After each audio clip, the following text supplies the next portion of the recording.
means that when you offer a sacrifice of thanksgiving is because you recognize that only God is the source of all that you have. Okay? Amen. But the question is, sa ating lahat, ginagawa ba natin? Did we offer a sacrifice of thanksgiving sa ating Panginoon? Sa lahat ng pinagkaloob niya, sa lahat ng pagpapala na binigay niya sa atin, did we give yung 10% natin? So, kayo po ang makakasagot sa inyong mga sarili. Amen? Okay, so doon sa Psalms 107 verse 22, sabi niya doon, let them sacrifice the sacrifice of thanksgiving and declare His work with rejoicing. Okay? Because when we give the sacrifice of thanksgiving, dapat ay masaya tayo na nagbibigay, Amen. na pipilitan. Okay? Hindi porket sinasabi ko, ibigay nyo sa akin, ibigay nyo dito yung 10% ninyo. Eh, hindi ibig sabihin na pinipilit ko kayo na magbigay. Okay? But giving or offering the sacrifice of thanksgiving it should be yung our own free will. Yung may willingness tayo na magbigay. Dahil kapag walang willingness tayo sa pagbibigay, ay hindi nalulugod ang ating Panginoon. Amen. Amen? So, ang pagbibigay ng ating ikapo o pagbibigay ng ating tithes and offering is a command from the Lord. Amen?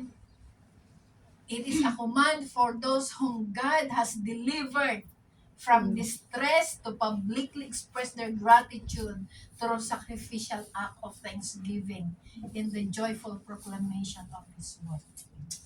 Amen? Kaya pag-isipan natin mga kapatid. Pangalawa, offering a sacrifice of thanksgiving is an act of humility and worship. Okay? It is an act of humility and worship. So, offering a sacrifice of thanksgiving is a command. Okay? Sinabi ko na yan kanina. But it has to be offered of your own free will. Okay? With humbleness and willingness. Doon sa libro ng Leviticus 22 verse 29, sabi dito, when you offer a sacrifice of thanksgiving to the Lord, offer it of your own free will. Okay? At hindi sana yung tira-tira lamang.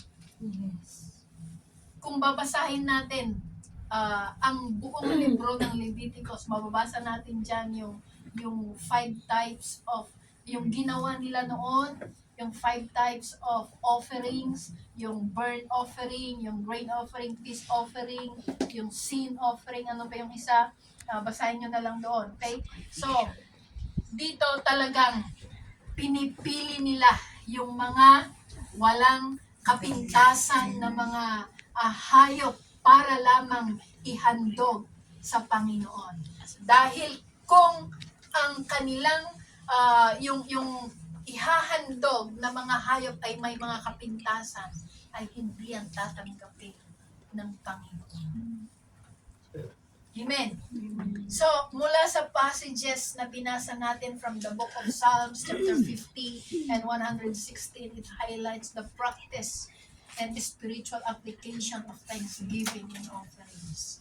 So, in these expressions, thanksgiving is not merely a state, yung ritual, hindi lang yung ritual, but ito yung disposition of the heart. Kung ano ba yung talagang nasa puso. Okay? And kung makikita natin, kung mababasa natin yung frequent na sentence doon na calls upon the name of the Lord, ay yung sinabi ko kanina, it shows a personal relationship and trust in Him, in sa character ng ating Panginoon. Amen?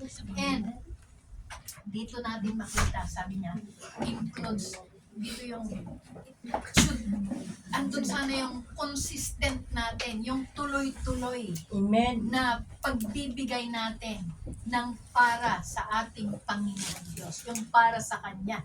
Okay?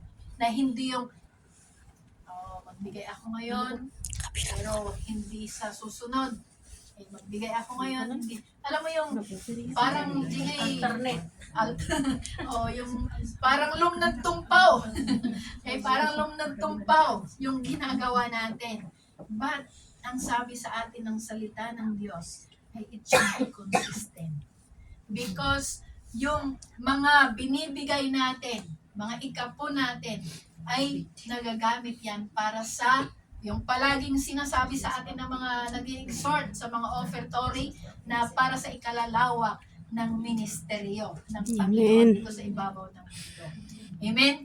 So, dito na sinasabi natin mahal natin ang Panginoon pero ayaw natin tumulong sa gawain ng Diyos. So, do you really love God when you don't hindi ka tumulong sa gawain ng Diyos dito sa ibabaw ng mundo?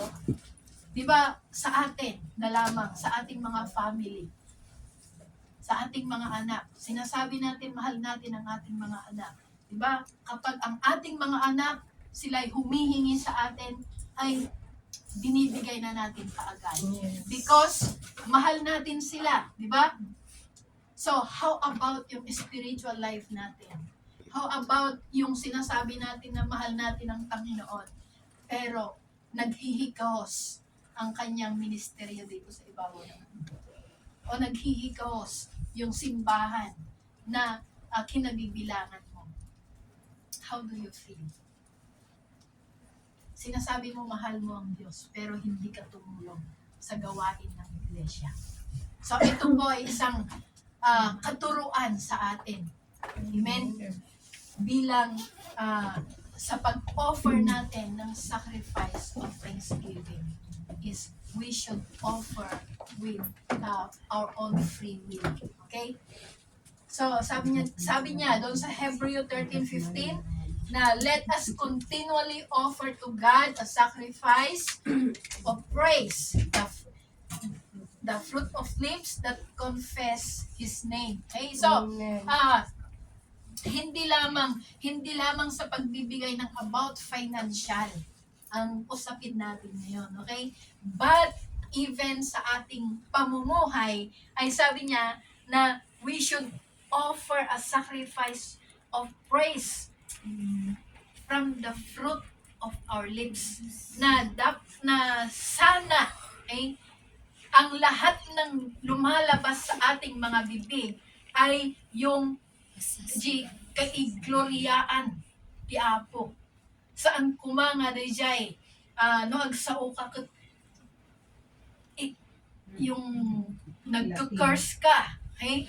O yung no agsao ka kat di haan niya nasaya at nga palagsao. But sabi niya that we should give a sacrifice of praise